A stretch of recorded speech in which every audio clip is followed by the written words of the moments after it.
महाभारत की कथा में हर चरित्र का एक ऐसा राज है जो अक्सर अनसुना रह जाता है। आज हम बात करेंगे उस गुप्त सत्य की जो द्रौपदी के हृदय में छिपा रहा। कर्ण और द्रौपदी के गुप्त प्रेम की कहानी जो कभी खुल के सामने नहीं आई। द्रौपदी 5 पांडवों की पत्नी और कर्ण अंगराज महारथी वीर योद्धा। इन दोनों के बीच था एक ऐसा अनकहा रिश्ता जिसे समाज की दीवारों ने कैद कर दिया। द्रौपदी और कर्ण का अवैध संबंध, लेकिन जो संबंध ग्रंथों में छुपाया गया है। मित्रों, द्रौपदी सिर्फ 5 पांडवों की पत्नी नहीं थी बल्कि एक और व्यक्ति से प्रेम भी करती थी। लेकिन इतिहास ने इस सच को ग्रंथ के कुछ पन्नों में दफना दिया गया, जो समाज की मर्यादा और नीति की साजिशों में कहीं खो गया। अगर आप पौराणिक गाथाओं के दीवाने हैं तो ये वीडियो आपके लिए है। तो चलिए बिना देर किए शुरू करते हैं इस अनसुनी दास्तान को, क्योंकि ये कहानी आपको एक ऐसी यात्रा पर ले जाएगी जहां प्रेम, याग और सत्य का अनोखा संगम है। जंगल की घनी शाम में, जहां हवा में ठंडक थी और पत्तियां सरसरा रही थी, 5 पांडवों और उनकी पत्नी द्रौपदी वनवास के 12वें साल में भटक रहे थे।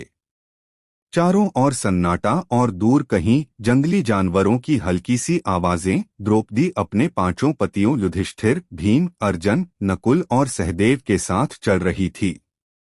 तभी उसकी नजर पड़ी एक ऊंचे वृक्ष पर, जहां लटक रहा था जामुन का एक लचीला चमकीला गुच्छा।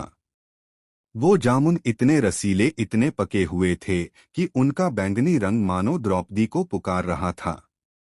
उसका मन ललचा गया। बिना सोचे उसने हाथ बढ़ाया और जामुन का गुच्छे तोड़ लिया। लेकिन जैसे ही उसने ऐसा किया, आसमान में एक चमक हुई और वहां प्रकट हुए स्वयं भगवान श्री कृष्ण। कृष्ण की आंखों में गंभीरता थी, लेकिन उनके होठों पर एक रहस्यमय मुस्कान।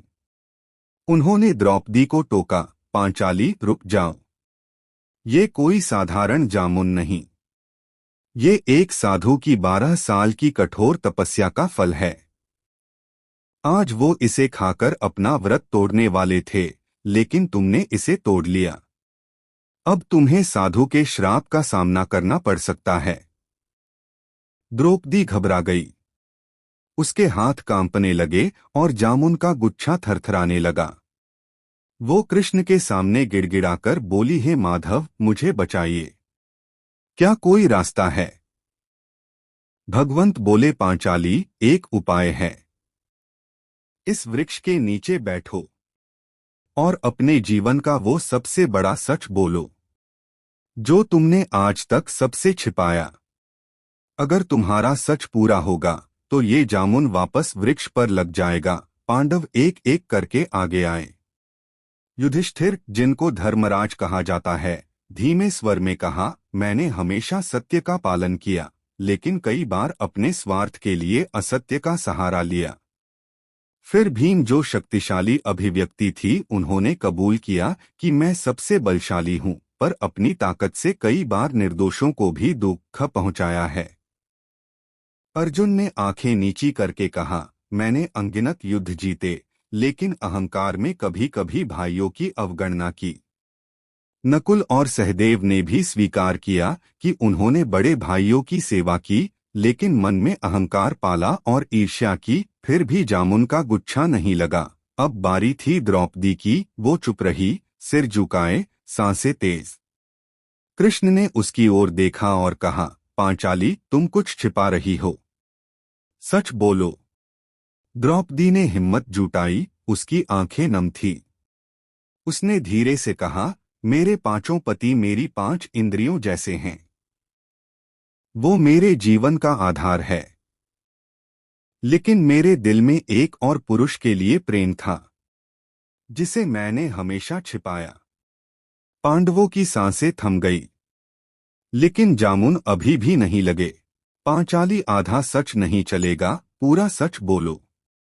द्रौपदी ने आंखें बंद की, एक गहरी सांस ली और बोली, वो पुरुष कोई और नहीं, अंगराज कर्ण थे।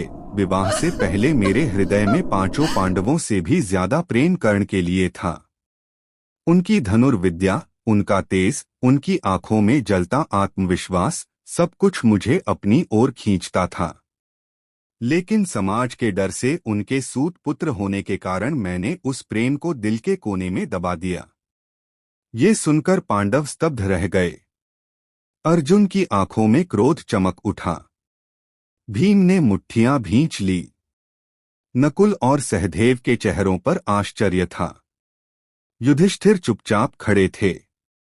लेकिन जैसे ही द्रौपदी ने ये सच बोला, एक चमत्कार हुआ। जामुन का गुच्छा हवा में उड़ा और वापस वृक्ष पर लग गया।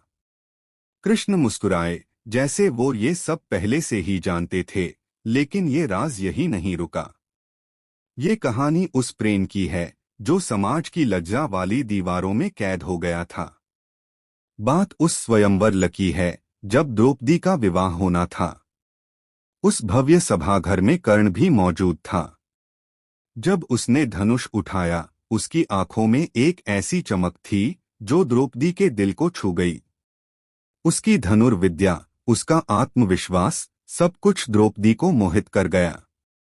उस पल द्रौपदी का मन डोल गया। लेकिन राजा द्रुपद की योजना और समाज के नियमों ने उसे रोक दिया। आगे की कहानी सुनने से पहले दोस्तों, चैनल को सब्सक्राइब कर दीजिएगा।